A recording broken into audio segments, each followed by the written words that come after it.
Hello and good evening. My name is Joyce Wanjiru Mwangi for those who are watching me for the first time.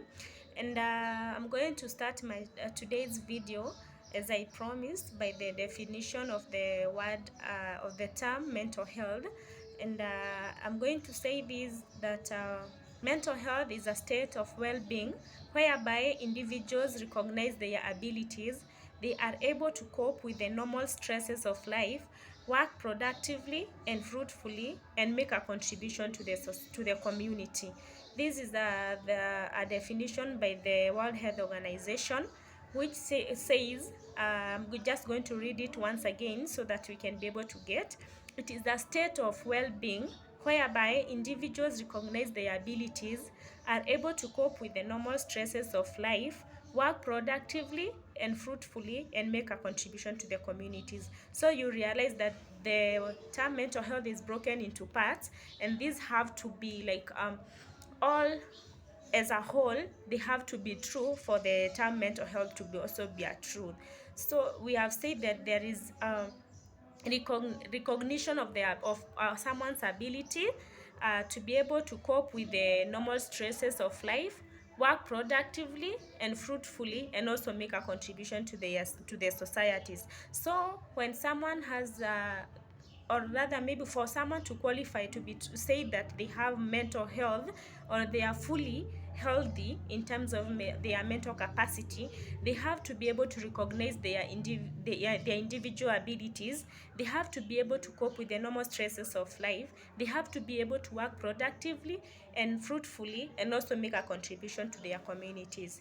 And then there are concepts that surround the term mental health, and these include uh, subjective well-being, perceived self-efficacy, autonomy, competence, and intergenerational dependency, and recognition of the ability to realize one's intellectual and emotional potential.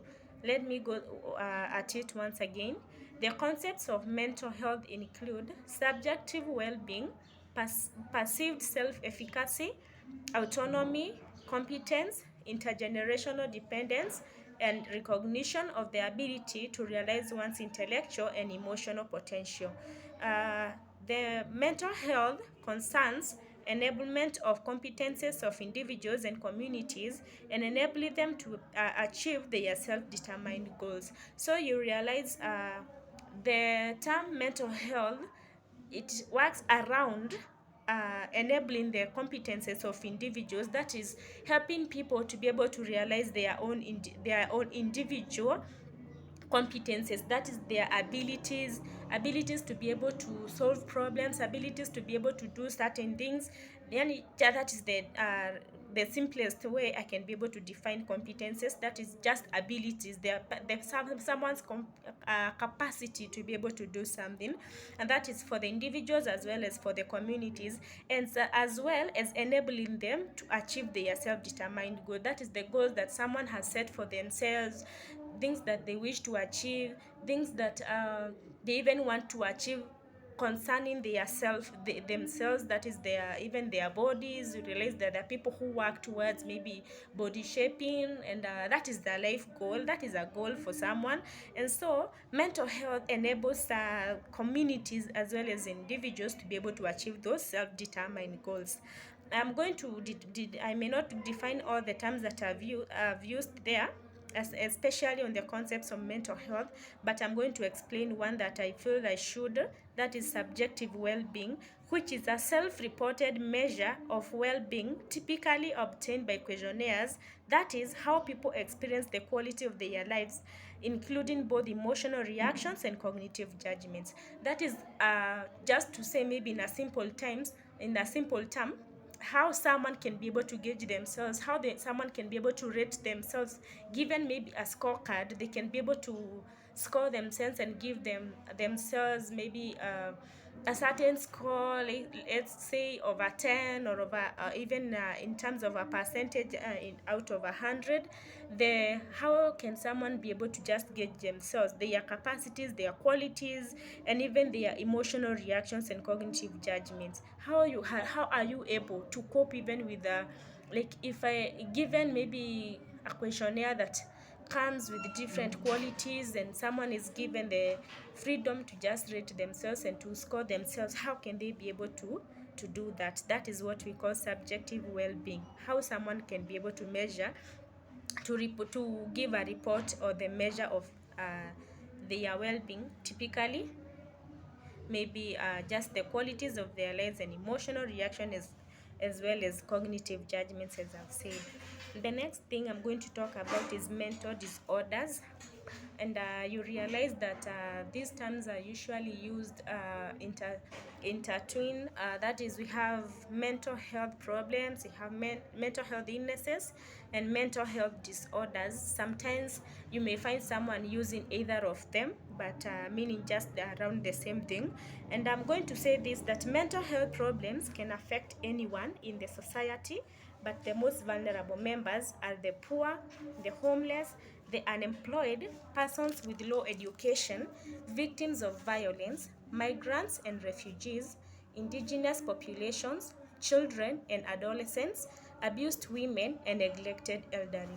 This is not to say that those people who don't fall into the categories that I've mentioned cannot suffer from the problem of mental health illnesses, but just to say that the categories that I've stated are the people who are in the highest risk of suffering from mental health problems. Why do I say this? You realize that when someone is poor, you find that such people tend to think a lot, trying to just come out with solutions or ways to be able to come out of the challenges they are facing as due to poverty.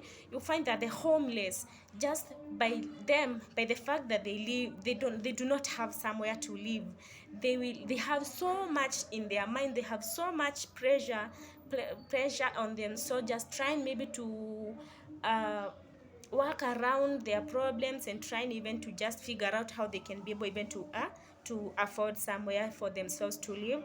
I've spoken about the unemployed. This is just common when, even for people who are transitioning from one job to another, you find that they find it so difficult for themselves to just adapt, even before adapting, just accepting the fact that they've moved from one job and they're moving to another, or even they have lost a job, or someone who is just basically looking for a job that they have not been employed before.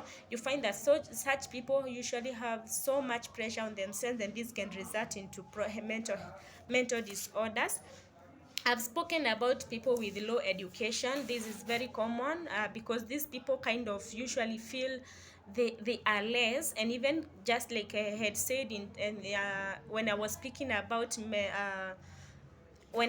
speaking about subjective well-being, and stated that this is the score that people can give themselves when they are given a chance maybe to rate themselves. So you find that people with low education, definitely they regard themselves as less in the society. Even given a chance to just rate themselves, you find that they tend to just classify themselves as low, because that is how they feel that they are less compared to other people.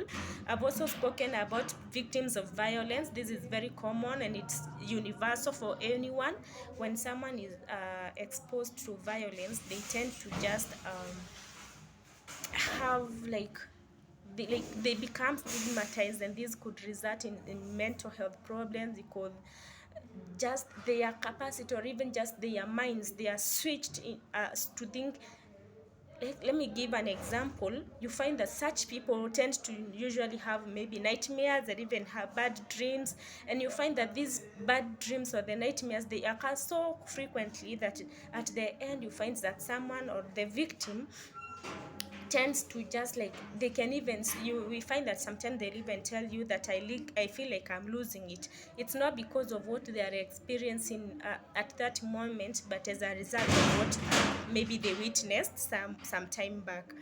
And then we have also migrants and refugees. That is, these people are just like the victims of violence, because you find that maybe they are trying to adapt to the now new normal in their lives. They are trying to adjust to the new environment, and it becomes just so hard for them, especially when they do not have a support system. It becomes so much for them, and they may just end up having those mental problems. Then we have spoken about indigenous populations. There are challenges that usually come around with people who live in those indigenous environments. They do not have all the facilities they require for their day-to-day lives. They do not have even the exposure that other people have. So you find that these people, there's a tendency of those people just having a mental capacity that is just encircled in the environment they are living. And even when they are exposed to new environments, it becomes quite a challenge for them because they just don't know how to cope in that. We've also spoken about children and adolescents. Yeah, this is true because these people are growing, their minds are changing, their bodies are changing, they are experiencing new things every day, and so it is very easy for them to just fall into mental health problems. We've spoken about abused people, about abused women, sorry, and neglected elderly. When it's not to say that men are not usually abused, but this is very common among the women.